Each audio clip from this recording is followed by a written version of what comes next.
fait plaisir de vous retrouver en ce mercredi du mois d'octobre, mois spécial du rosaire. Je vais commencer par... j'avais le goût aujourd'hui de commencer par le Notre Père, qu'on puisse dire cette belle prière que le Seigneur nous a laissée et qui, dans le fond, est dite dans beaucoup de milieux, même au-delà de notre Église, de l'Église catholique. C'est une prière qui est universelle et qui est pour tous nos frères et sœurs de la terre. Alors, si vous voulez bien vous recueillir avec moi pour dire le Notre Père. Notre Père, notre Papa, qui est aux cieux, que ton nom soit sanctifié, que ton règne vienne, que ta volonté soit faite sur la terre comme au ciel. Donne-nous aujourd'hui notre pain de ce jour. Pardonne-nous nos offenses, comme nous pardonnons avec ta grâce à ceux qui nous ont offensés. Et ne nous laisse pas entrer dans la tentation, et délivre-nous du mal. Amen. Et donne la paix à notre temps, Seigneur. Voilà. Comment vous allez, cher Choisi Jésus? Est-ce que vous êtes toujours dans votre oui? Votre oui total, inconditionnel et irrévocable à suivre Jésus? Moi, en tout cas, je le suis. Je vous remercie beaucoup pour vos prières de soutien. J'en parlerai pas davantage. Ça va bien. Pour ceux qui savent, ça va bien. On en parlera un petit peu plus tard au besoin, mais ça va très bien. C'est jusqu'à maintenant, la grâce est là dans ma vie et me porte. Voilà. Merci aussi à mes collègues de travail pour leur ouverture, pour leur patience, pour leur amour et pour leur prière aussi. Voilà. Donc, aujourd'hui, dans la pensée du jour, on est invité avant de prendre des décisions, à toujours avoir recours à Jésus. La pensée nous dit ceci: mon enfant, avant de prendre une décision, adresse-toi à moi. Demande-moi de t'inspirer et je le ferai. Demande-moi de t'inspirer et je le ferai. Puis, agis selon ce que tu reçois dans ton cœur. Fais-moi confiance. Accepte les obstacles ou les difficultés, sachant que je suis là pour t'aider à les résoudre. Accepte les obstacles ou les difficultés, sachant que je suis là pour t'aider à les résoudre. Agis en étant certain que je suis toujours avec toi. C'est une belle pensée du jour, hein? Parce que quand on lui donne nos oui, total, irréversible et irrévocable, oui, il nous purifie, oui, il nous transforme. Et dans le fond, moi, j'ai saisi quelque chose, je l'ai dit d'ailleurs à Léandre, ça m'a beaucoup touchée, c'est que j'ai compris que la seule chose qu'il me demande, c'est d'accueillir son amour. Après que je lui ai dit mes oui, après que je lui ai donné mes attaches, la seule chose qu'il me demande, c'est d'accueillir son amour.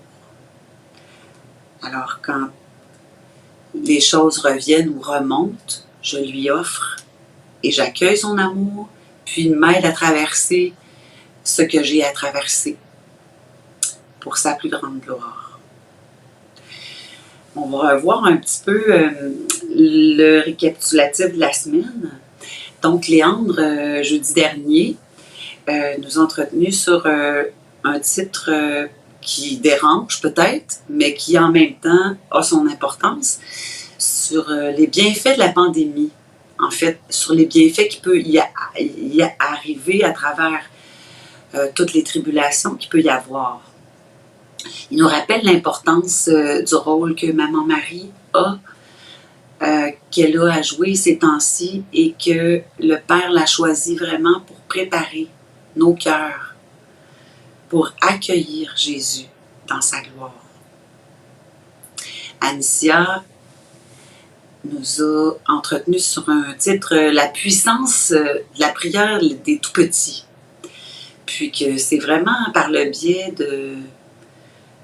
de prières simples comme le rosaire où on nous est pas demandé, il nous est pas demandé d'être des érudits ou d'être des intellectuels pour prier le rosaire. En fait, c'est juste de se disposer le cœur et de s'unir à Marie et d'offrir ce qu'on a à offrir, puis de prier aux intentions de Marie.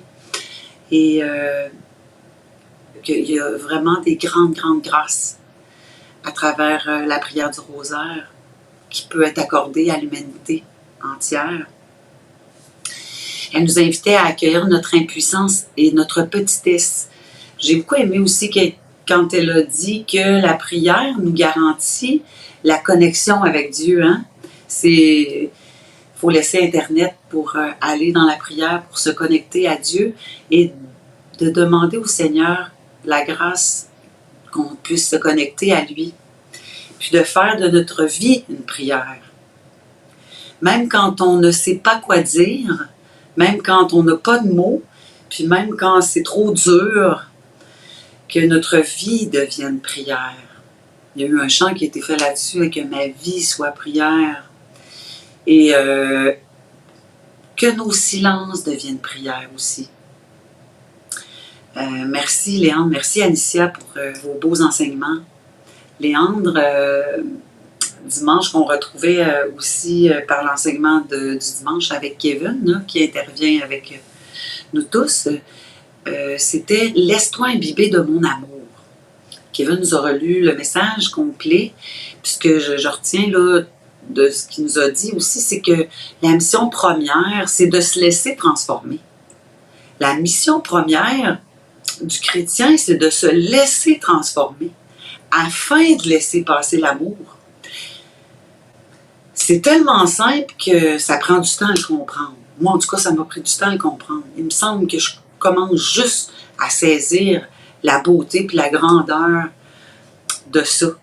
C'est juste de me laisser transformer par l'amour, puis le reste vient et va de soi. Et à travers cet enseignement-là, Léandre, ce que j'ai retenu, c'est quand il a demandé, il dit « Je demande la grâce pour chacun et chacune de vous en ce moment, et je la redemande, moi, cette grâce-là, pour chacun et chacune de vous en ce moment, afin que on puisse tous se laisser imbiber de l'amour de Dieu, afin que cet amour-là puisse circuler librement en nous, autour de nous et à travers nous. » Par la suite, nous avons Guy qui nous a entretenus sur le thème de la souffrance, qui m'a vraiment fait du bien. Moi, j'avais besoin de cet enseignement-là cette semaine.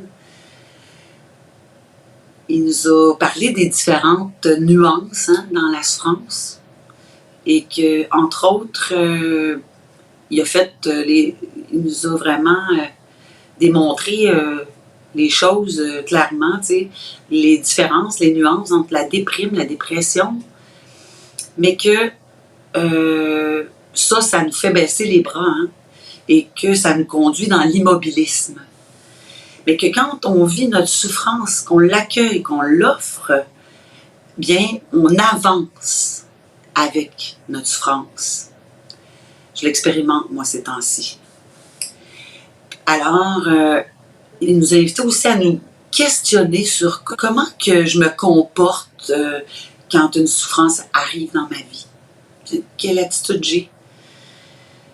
Alors, c'est évident qu'il est souhaitable que la souffrance, que c'est une occasion, dans le fond, de bondir, qui dit, et de se mouvoir, et que ça devient vraiment une occasion de croissance, une occasion de se laisser purifier, et que quand elle est accueillie et offerte, bien, il en résulte des belles choses. C'est l'attitude qu'on doit avoir en tant que chrétien, en fait, hein? De l'accueillir et de l'offrir pour ne pas la porter seule. Ça aussi, c'est quelque chose que j'ai pris du temps à comprendre dans mon cheminement. Linda, elle nous a entretenu sur la liberté et que Dieu nous demande, dans le fond, elle nous rappelait ça, hein, que Dieu nous demande la liberté d'agir en nous. Et elle nous a aussi énuméré des blocages qu'on peut avoir, qu'on peut mettre à la liberté de Dieu, dans le fond, dans notre vie. Tu sais, exemple, là, nos peurs qui nous amènent à perdre nos moyens, les blocages à la liberté aussi peuvent être nos blessures. À cause de nos blessures, ben, on peut avoir développé des failles qui nous empêchent d'aller vers les autres. Ça aussi, moi, c'est quelque chose que j'ai fait dans mon cheminement. M'isoler comme une petite chatte de ruelle avec ma blessure, puis pas vouloir du tout qu'on me touche, tu sais, mais le Seigneur nous invite à l'offrir et puis, avec notre souffrance, à avancer et à aller vers les autres. Que c'est là qu'on va avoir des réponses et qu'on va avoir des guérisons aussi. Elle nous a dit aussi, tu sais, que ben, souvent, ça peut nous amener à qu'on est plus libre d'agir, tu sais, comme on veut. Et que la pensée du monde aussi peut être une entrave à la liberté, à notre liberté d'enfant de Dieu. Alors, elle nous rappelait que la seule manière d'être pleinement libre, c'est vraiment en laissant Dieu agir pleinement en nous. Et moi, j'ai choisi comme titre, en fait, par un miracle de son amour que tout soit transformé. Par un miracle de son amour que tout soit transformé. Je suis très heureuse, moi, d'avoir saisi que c'est par nos renoncements que le Seigneur purifie la terre, que c'est par nos attaches qu'on lui offre. Et que j'ai cherché longtemps à l'extérieur avant de saisir que c'est dedans que ça part. Ça a été long avant que je saisisse ça. Et c'est en fait, ça provient de l'extrait qu'on va vous mettre à la fin. Avant de vous laisser, j'aimerais ça, moi, renouveler mon oui et vous inviter à renouveler le vôtre aussi. Alors, on va le faire ensemble dans le petit coin du oui, si bien aménagé. Merci Linda, en tout cas pour tes oui. On se sent bien dans la maison des choisis, dans l'espace des choisis de Jésus ici. Je vais me reculer pour que je puisse le lire avec vous. Alors, pour devenir l'amour, tu te dois de dire oui. Dire oui à l'amour, c'est dire oui au Père pour ce que tu es, en t'acceptant tel qu'il t'a créé. Dire oui à l'amour, c'est aussi dire oui au Père pour ce que sont les autres, en les acceptant tels que les dieux les a créés. Dire oui à l'amour, c'est aussi dire oui au Père pour la situation dans laquelle tu te trouves présentement, heureuse ou malheureuse. Dire oui à l'amour, c'est aussi dire oui au Père pour les événements qui se présentent à toi, heureux ou malheureux. Dire oui à l'amour, c'est aussi dire oui au Père pour ton impuissance.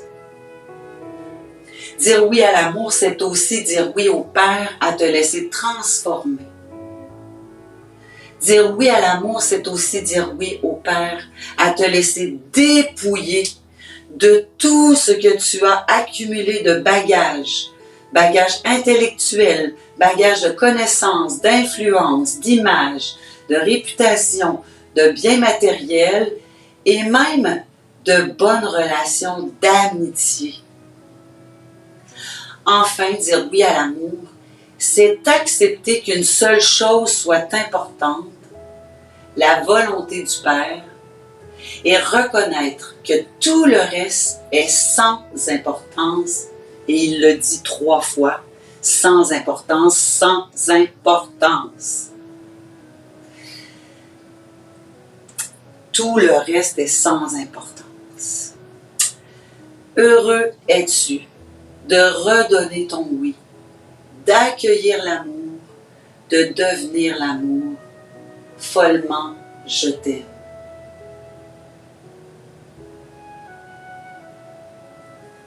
Le parcours du oui, à redire chaque jour,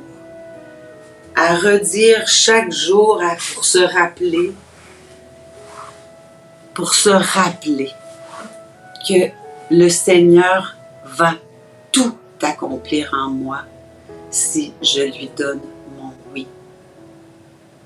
Je nous souhaite à tous et à toutes de se diriger vers la civilisation de l'amour en accueillant son amour.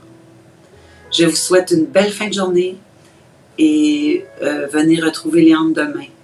Je vous dis, parce que l'amour vous aime, vous devenez l'amour. Parce que l'amour vous aime, vous devenez l'amour. Et comme Linda le fait si bien, parce que l'amour vous aime, vous devenez l'amour. Je vous laisse sur l'extrait de Léandre. Merci, au revoir.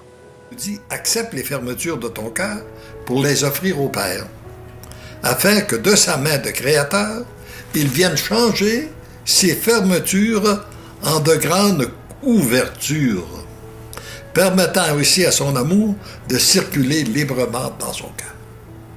Ça là, je pense que cet enseignement-là, on pourrait le prendre, le méditer, l'expérimenter dans toutes les circonstances de nos vies. Tout ce qui peut être mauvais, tout ce qu'on peut vivre de traumatisant, tout ça, lorsqu'il est accepté, comment c'est? L'accepter. Après, l'offrir au Père et lui demander, par grâce, ou si c'est une souffrance, de l'associer aux souffrances du Christ, afin que par un miracle de son amour, elle soit transformée en grâce et en bénédiction. Et ça vient complètement changer ce qui était une fermeture, il en fait une ouverture. Ce qui est une souffrance, il peut en faire un bonheur. Et ainsi de suite. Nos vies deviennent complètement changées lorsque on lui remet. Mais il y a toujours la première chose, c'est qu'il faut l'accueillir.